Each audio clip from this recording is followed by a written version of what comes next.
భద్రాద్రి జిల్లా కుక్కునూరు మండలం అమరవరం అటవీ రేంజ్ పరిధిలోని అమరవరం సెక్షన్ మరియు వింజరం బీట్ పరిధిలోని బర్లమడుగు గ్రామ సమీపంలో ఉన్న రిజర్వ్ ఫారెస్ట్లో జామాయిల్ ప్లాంటేషన్ కొంతకాలంగా నరికివేతకు గురవుతుంది.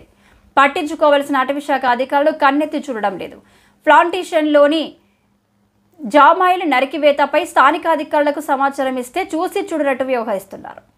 బర్లమడుగు గ్రామ సమీపంలోని రిజర్వ్ ఫారెస్టులో విలువైన భారీ వృక్షాలు, అదేవిధంగా రిజర్వ్ ఫారెస్టులో అటవీశాఖ అధికారులు వేసిన జామాయిల్ ప్లాంటేషన్లో నరికిన చెట్ల మొదళ్లు వందల సంఖ్యలో దర్శనమిస్తున్నాయి. అధికారులు మాత్రం అటువైపు కన్నెత్తి చూడట్లేదు. జామాయిల్ నరికివేతపై స్థానిక అటవీశాఖ అధికారులు వ్యవహరిస్తున్న తీరు పలు అనుమానాలకు తావిస్తుంది. విధుల్లో అలసత్వం వహిస్తున్న అధికారులను స్థానిక అటవీశాఖ అధికారులు కాపాడుతున్నారని ఆరోపణలు వినిపిస్తున్నాయి.